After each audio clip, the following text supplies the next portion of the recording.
9 പേരുടെ പ്രതിപക്ഷ നേതാവായിട്ടാണ് ബഹുമാന്യനായ ശ്രീമാൻ കരുണാകരൻ ഈ കേരള നിയമസഭയിൽ പ്രതിപക്ഷ നേതാവായി തീരുന്നത്. അതിനേക്കാളൊക്കെ കൂടുതൽ ആളെ ഞങ്ങൾക്കുണ്ട് അല്ലേ? അതിനേക്കാൾ കൂടുതൽ ആളുണ്ടെന്ന് അർത്ഥം. അപ്പൊ അതൊന്നും പറഞ്ഞ് ഞങ്ങൾ പിപ്പിടി കാട്ടേണ്ട കാര്യമില്ല. നിങ്ങൾ വിചാരിക്കണ മുതലല്ല, അങ്ങനെ ആ രീതിയിലൊന്നും ഒഴിച്ചു പോകുന്ന ആളുകളുമല്ല. ഇപ്പൊ നേരത്തെ അവിടെ ചർച്ച ചെയ്തപ്പോ ആരോ പറഞ്ഞല്ല കുട്ടികളെ ഇനി പെൻഷൻ കിട്ടൂല ചോദിച്ചത്രേ. അവര് സങ്കടം കൊണ്ട് ചോദിച്ചതാട്ടോ. അവര് നമുക്ക് വോട്ട് ചെയ്തവരാവും.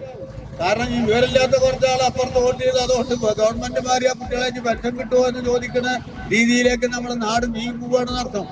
പെൻഷൻ കിട്ടിയാൽ മാത്രം പോരല്ലോ, 2 3,000 രൂപ കൊടുക്കുന്ന പറയും. പിന്നെ KSRTC ബസ്, ഇനി കുറച്ച് ബസ് കൂടി നമുക്ക് ഇവിടെ ഏർപ്പാട് ചെയ്യണം അല്ലേ, കൊണ്ടുവരണം. എന്തായാലും ഫ്രീ സർവീസ് ആണല്ലോ. അതുകൊണ്ട് സ്ത്രീകൾക്ക് KSRTC സൗജന്യ യാത്ര നാളെ മറ്റന്നാൾ മുതലൊക്കെ ആയിട്ട് നടപ്പാക്കണം. അപ്പൊ അതുകൊണ്ട് ഇടതുപക്ഷ മുന്നണി ഈ തെരഞ്ഞെടുപ്പിൽ ചില പ്രതിസന്ധികൾ നേരിട്ടു, നമുക്ക് പ്രയാസം വന്നു, നമ്മൾ പ്രതീക്ഷിതമായ വിജയം ഉണ്ടായില്ല. പക്ഷേ ഇടതുപക്ഷ ജനാധിപത്യ മുന്നണിയൊന്നും ഒലിച്ചു പോയിട്ടില്ലട്ടോ. വോട്ടിന്റെ ശതമാനമൊക്കെ വന്നാൽ, സീറ്റിന്റെ കാര്യത്തിൽ ചിലപ്പോൾ കുറവ് വന്നിട്ടുണ്ടാവാം, വോട്ടിന്റെ ശതമാനം വന്നാൽ ഞങ്ങൾ അങ്ങനെ നിങ്ങൾക്ക് മൂക്കിൽ വലിക്കാൻ പറ്റുന്ന രീതിയിലൊന്നല്ല, അങ്ങനെ പോവില്ല.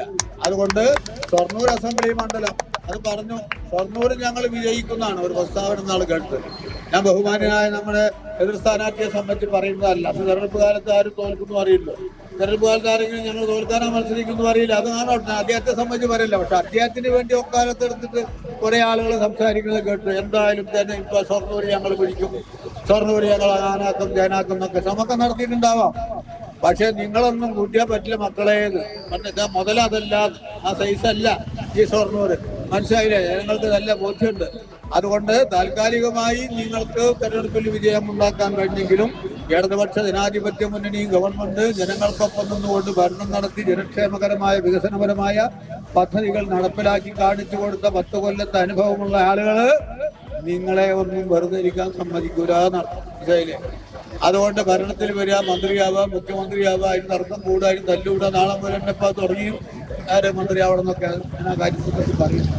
അപ്പൊ നിങ്ങളെ തെരഞ്ഞെടുത്ത ആളുകൾ തന്നെ പറയും വേണ്ടിയിരുന്നില്ല, ഈ കുരുമാര് ഇവറ്റിനെ തെരഞ്ഞെടുത്ത് വേണ്ടിയിരുന്നില്ല എന്ന് പറയുന്ന രീതിയിലേക്ക് കാര്യങ്ങളൊക്കെ പോകും. അത് നമുക്ക് അനുഭവിച്ച് മനസ്സിലാക്കാൻ വേണ്ടി കഴിയും. എന്തായാലും ഞാൻ നേരത്തെ പറഞ്ഞ രൂപത്തിൽ ഈ മലവെള്ളപ്പാച്ചിൽ വന്നപ്പോഴും ഒരു ചലവുമില്ലാതെ, കുലുക്കമില്ലാതെ, ഒരു മൂലോടിനും ഒരു കേട് വരാതെ, ഒരു ആണിക്കല്ലിനും ഒരു കേട് വരാതെ ഈ ഷൊർണൂർ എന്ന് പറയുന്ന കോട്ടയെ കാത്ത ജനവിഭാഗങ്ങളാണ് ഇവിടെയുള്ളത്. അവര് അതിനുവേണ്ടി വോട്ട് നൽകിയിട്ടുണ്ട്, അതിനുവേണ്ടി പ്രവർത്തിച്ചിട്ടുണ്ട്. അതിന്റെ ഭാഗമായിട്ടാണ് കേരളത്തിലെ 35 മണ്ഡലങ്ങളിൽ വിജയിച്ചു വന്ന ഈ കാലഘട്ടത്തിലും അതിൽ നമ്പർ 1 ഈ ഷൊർണൂർ നിൽക്കുകയാണ്. ഷൊർണൂർ മാത്രമല്ല, പാലക്കാട് ജില്ലയിലും ഈ മലവെള്ളപ്പാച്ചിലും 7 അസംബ്ലി മണ്ഡലങ്ങളിൽ വലിയ ഭൂരിപക്ഷത്തോടുകൂടി ഇടതുപക്ഷത്തിന്റെ പ്രതിനിധികൾ ജയിച്ചു വന്നിട്ടുണ്ട് എന്നുള്ളത് നിങ്ങൾ മനസ്സിലാക്കണം. അച്ഛൻ ഭയങ്കര ആലോചനയിലാണല്ലോ. നിന്റെ അമ്മയെ ഞാൻ കല്യാണം കഴിച്ചതിന് ശേഷം ആദ്യമായിട്ട് വാങ്ങിക്കൊടുത്ത സമ്മാനമാണിത്. കാലെത്ര കഴിഞ്ഞാലും ആ ഓർമ്മകളുടെ തിളക്കത്തിന് ഒരു മാറ്റവും വരില്ല. ഇതെങ്ങനെയുണ്ട് അച്ഛാ? നീ ഇത് എവിടുന്നാ വാങ്ങിച്ചത് മോനെ? അച്ഛനമ്മയ്ക്ക് ആദ്യമായി സമ്മാനം വാങ്ങി അവിടെ നിന്ന്. രഞ്ജിഷ് ഹി സഹി. Celebration of 39 golden years.